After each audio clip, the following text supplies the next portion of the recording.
Good morning મિત્રો, આપ સૌનું સ્વાગત છે નવા વ્લોગમાં. આપણે હાલ ગાડીમાં છીએ અને અત્યારે જઈ રહ્યા છીએ એક મંદિરે. અહીં ગુગા મહારાજનું મંદિર છે, ત્યાં પહોંચી રહ્યા છે. તિથિ મહોત્સવ છે, ત્યાં દર્શન કરીશું, હાજરી આપીશું. અમે બસ 3 મિત્રો જઈ રહ્યા છીએ મંદિરે. સરસ ત્યાં દર્શન કરીએ અને તમને પણ દર્શન કરાવીએ. ત્યાં જઈ આજે ગોગા મહારાજના આશીર્વાદ લઈને ચૂંટણીની જે ટિકિટો જાહેર થઈ, એક આખો દિવસ અમારે મહેનત કરવાની છે કે મહારાજ સારી શક્તિ આપું અને બધાને નિરોગી રાખે, એના માટે જઈએ છીએ ખાસ. 100%. આજથી 3 દિવસનું જે ચૂંટણી સમિતિની બેઠક છે ગુજરાતમાં, એ પણ શરૂઆત થઈ ગઈ છે. એટલે આવશે, નેતાઓના નામ આવશે. મિત્રો જુઓ, પહોંચી ગયા છીએ આપણે સરસ જય શ્રી જાદેવના ગોગા મહારાજ મંદિરે. અને બસ સરસ મજાનો ગેટ બનાવ્યો છે. અને ખેતરમાં થઈ અને જવાનું હોય છે.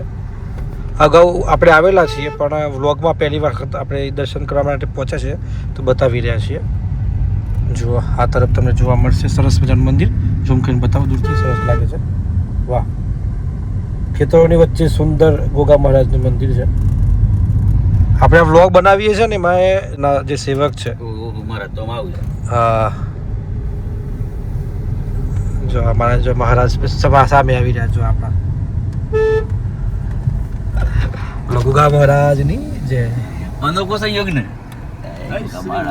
જય શ્રી ગોગા મહારાજ. જય શ્રી ગોગા મહારાજ. બસ મજામાં. સ્વાગત છે તમારું. આજે હું આ વ્લોગ બનાવતો હતો, તે બોલ્યો કે ભાઈ આશીર્વાદથી, ગોગા મહારાજના આશીર્વાદથી આ વ્લોગની શરૂઆત થઈ છે. ક્યાં બાત છે. હાજી, બસ એમ તો આશીર્વાદ લેવા આવ્યા છીએ અમે. સરસ, બસ સુપર કામ છે. આભાર. જય ગોગા. જો આપણે પહોંચી ગયા છીએ મંદિરે. મંદિરના સરસ દર્શન તમને કરાવું છું. સરસ એન્ટ્રી ગેટ છે અને સામે દેખાય મંદિર. તો બધા મિત્રો આવી ગયા છે. આવતા સાથે સામે આશીર્વાદ મળી ગયા બાપજીના.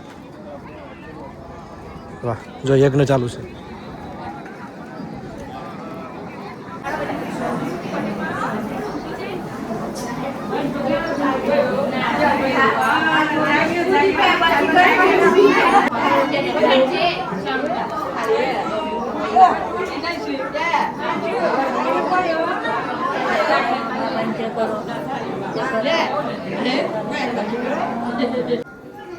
મંદિર છે.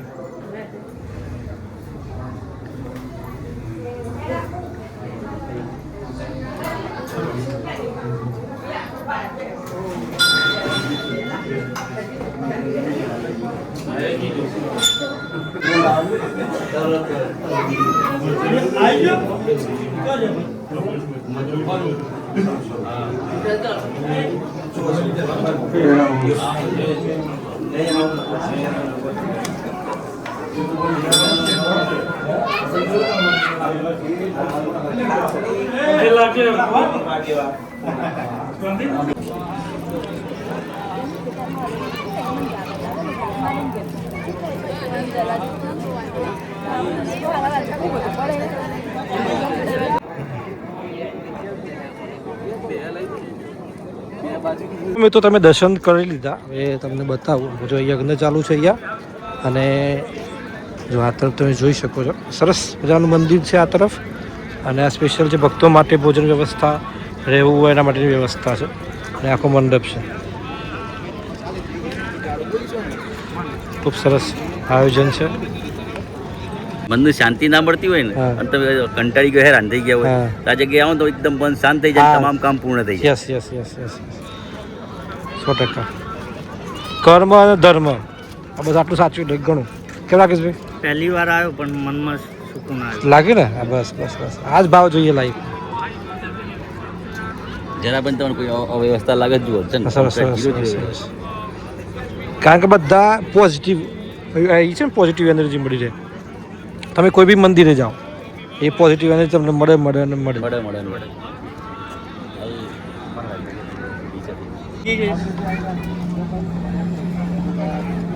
અમિતભાઈ બોલો.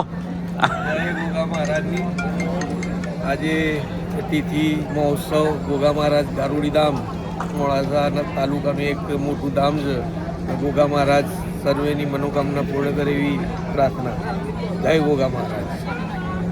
અલ્પેશભાઈને કંઈ કેવું? ભાઈ અમિતભાઈને આ બાજુ અમિતભાઈ બહુ શોધ્યા, પણ આખરે અહીં મળી ગયા.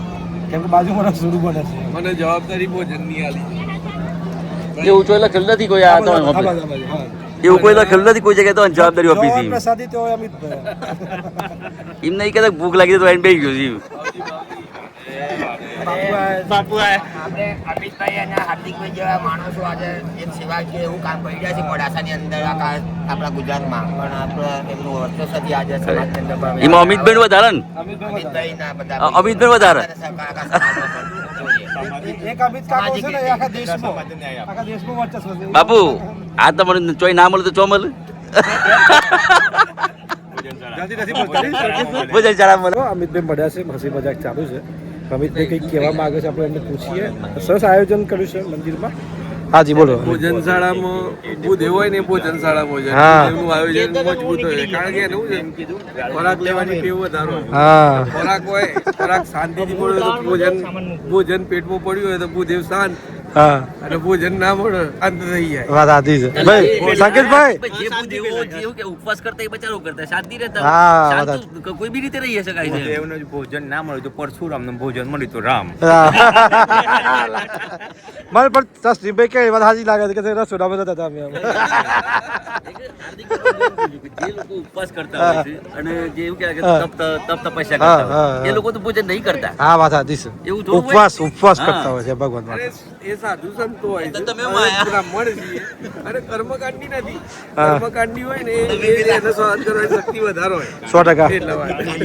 બહુ સરસ માહિતી મળી અને બહુ સરસ આયોજનમાં બધા ભાગ લઈ રહ્યા છે. ખૂબ સુંદર માહોલ. આજે આ મંદિરે સરસ મજાનું જે લાડુનો પ્રસાદ અને અહીંયા રમકડા અને બટાકાનું સરસ મજાનું જે શાક અહીંયા બનાવવામાં આવ્યું છે અને પૂરી છે અને દાળ ભાત આ તમામ વાનગીઓ અહીંયા આજે ભક્તોને જે જમાડવામાં આવશે અને અહીંયા જે ઠંડી જે છાશ પણ બનાવવામાં આવી છે જે છાશ મસાલા છાશ છે એકદમ ઠંડી એ અહીંયા બનાવવામાં આવી છે. આજે આ તમામ ભક્તો જે આ પ્રસાદીનો જે લાભ લેશે અને ભક્તો જે શાંતિપૂર્ણ માહોલમાં અત્યારે હાલ જે લાઈનોની અંદર જે જમતા જોવા મળી રહ્યા છે. હાર્દિકભાઈ આવે છે. સરસ હાર્દિકભાઈ પ્રસાદી બની ગઈ છે અને ભક્તો હવે તૈયાર છે લેવા માટે. સુંદર આયોજન છે. સંકેતભાઈ તમને બતાવ્યું શું શું પ્રસાદીમાં રાખ્યું છે. જો ભક્તો આ તરફ તમે જોઈ શકો છો કે સરસ લાભ લઈ રહ્યા છે અને ગોગા મહારાજના મંદિરે આવીને પ્રસાદી દર્શન કરી પ્રસાદી તિથિ મહોત્સવ છે મંદિરનો અને ખૂબ સુંદર આયોજન છે. મિત્રો જુઓ વરસાદ ચાલુ થઈ ગયો છે. આપણે મંદિરથી આવ્યા બાદ ઓફિસે બેઠા હતા અને હવે વરસાદ સરસ જો ચાલુ થઈ ગયો છે અને આ આખી જગ્યાએ જો મનાલી જેવું વાતાવરણ થઈ ગયું છે મસ્ત. આહા બધા બેઠા છે. હવે ગાડીઓ હટાવવાની છે કે પવન આવે છે આગળથી એવા મેસેજ છે અમને હાલ તાત્કાલિક મેસેજ મળ્યા છે કે વાવાઝોડું આવે છે એટલે આ બે જે ગાડીઓ આવી પડી છે ને નેચર એ તો દૂર મૂકવા જઈ રહ્યા છીએ. આમ પાછળ કેટા પડી ગયો કેટાની બાજુમાં ઓહો પલટી ગયા મજા આવી ગઈ. જો સરસ વરસાદ પડી રહ્યો છે જે પ્રકારે આગાહી હતી વાતાવરણમાં કે કમોસમી વરસાદ થઈ શકે છે ઉનાળાની ગરમીમાં ઉનાળામાં અને અચાનક જો તમે મારી પાછળ જોઈ શકો છો કે વરસાદ ચાલુ થઈ ગયો છે અને કેવું ભાઈ હા ભર ઉનાળે ચોમાસા જેવો માહોલ છે. જો આ સરસ પાણી પડતું થઈ ગયું જો વાહ જો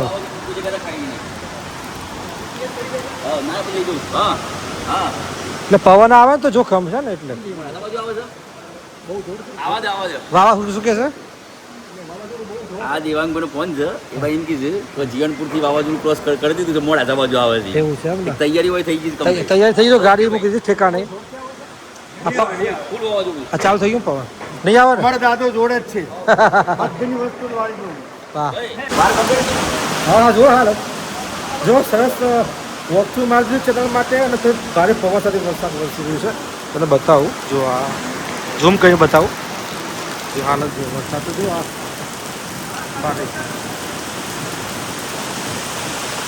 ગાડી પડ્યા ભારે પવન છે કામ ચાલુ છે એક પછી એક બધા પત્રકાર મિત્રો કામ કરી રહ્યા છે વરસાદમાં. સંકેતભાઈ કામ કરી રહ્યા છે વરસાદમાં. ધોધમાર વરસાદ ભારે પવન સાથે વરસાદ છે. બહાર દેગાણ બાજુ તો જે હાઈવે છે ત્યાં ઝાડ પણ પડી ગયા છે વૃક્ષો પડી ગયા છે એવી હાલત. ઠંડી લાગે ઠંડી લાગે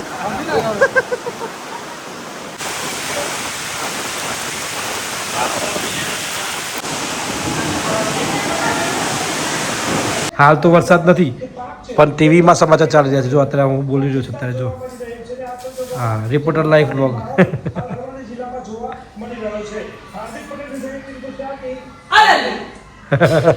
જો બાળકો બધા જોઈ રહ્યા છે આજનો વ્લોગ તમારે પસંદ આવ્યો હોય તો લાઈક શેર અને સબસ્ક્રાઈબ કરજો અને તમે અમારી ચેનલમાં નવા હોય તો સબસ્ક્રાઈબ કરવા ના ભૂલતા અને કોમેન્ટમાં કહેજો આજનો વ્લોગ અમારે કેવો લાગ્યો રામ રામ જય શ્રી કૃષ્ણ